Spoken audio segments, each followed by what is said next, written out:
କାହିଁକି କୁହନ୍ତୁ କାହିଁକି? ଆପଣ ବି ତ ମୋ ପାଇଁ କରିଥିଲେ ସାର୍। କାହିଁକି କରିଥିଲେ? ବନ୍ଧୁ ପାଇଁ ବନ୍ଧୁ ହିଁ ତ କରିବ ସାର୍। ଦେଖନ୍ତୁ ସାର୍, ମୋ ବନ୍ଧୁ ହସ୍ପିଟାଲରେ ମୃତ୍ୟୁ ସାଙ୍ଗରେ ଲଢ଼େଇ କରିବ ଆଉ ମୁଁ ଅସହାୟ ଭଳି ଠିଆ ହେଇ ଦେଖୁଥିବି, ଚୁପ୍ ରହିଥିବି, ସେଟା ହବନି ସାର୍। ସେଟା କେବେ ବି ହେଇପାରିବନି। ଆପଣ ମୁଁ ଦି ଜଣ କିନ୍ତୁ ସମାନ ଧରଣ ମଣିଷ। ଦି ଜଣ କିନ୍ତୁ ଶେଷ ନିଶ୍ୱାସ ପର୍ଯ୍ୟନ୍ତ ଲଢ଼େଇ କରିବାରେ ବିଶ୍ୱାସ କରୁ। ମରିବା ପୂର୍ବରୁ ଆମେ ହାର ମାନିବାନି, ଆଉ ଚେଷ୍ଟା ନ କରି ଆମେ ଚୁପ୍ ହେଇ ବସିବାନି। ସେଥିପାଇଁ ଏ ଲଢ଼େଇଟା ମତେ କରିବାକୁ ହିଁ ପଡ଼ିଲା।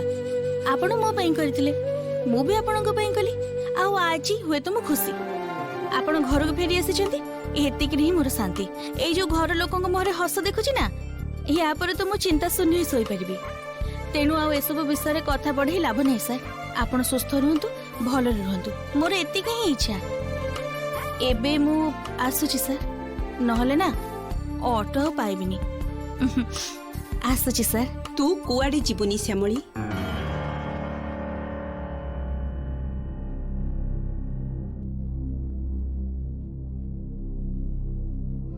କଣ କହୁଛନ୍ତି ମ୍ୟାଡାମ? କୁଆଡେ ଯିବିନି ମାନେ? ମତେ ତ ଘରକୁ ଯିବାକୁ ପଡିବ। କିଛି ଦିନ ପରେ ଚାଲିଯିବୁ ଶ୍ୟାମଳୀ। ଦେଖ, ଅନିର ଏତେ ବଡ ଗୋଟେ ଅପରେସନ ହେଇଛି, ଏବେ ତ ତାର ବହୁତ ଯତ୍ନ ନେବାକୁ ପଡିବ। ଆଉ ଡାକ୍ତର ତ କହିଛନ୍ତି ଏତେ ବଡ ଗୋଟେ ମାନେ ଏତେ ବଡ କମ୍ପ୍ଲିକେସନ ଅପରେସନ ପରେ ଇନଫେକ୍ସନ ହବାର ହାଇ ଚାନ୍ସେସ୍ ଅଛି। ଠିକ ସମୟରେ ଔଷଧ ଖାଇବାକୁ ହବ, ଖାଇବାକୁ ହବ। ଗୋଟେ ବି ଔଷଧ ମିସ୍ କଲେ ଚଳିବନି।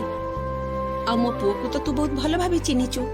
ସେ ନା ରେଷ୍ଟ ନେବ, ନା ଖାଇବ, ନା ଔଷଧ ଠିକ ସମୟରେ ଖାଇବ।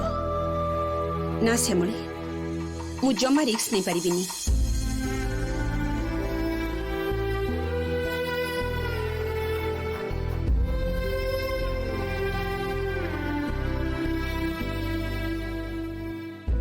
କିନ୍ତୁ ମ୍ୟାଡାମ, ଶ୍ୟାମଳୀ, ମା ମତେ କହିଲେ ଅନିକେତ ବହୁତ ଅବାଧ୍ୟ, କାହା କଥା ଶୁଣନ୍ତିନି।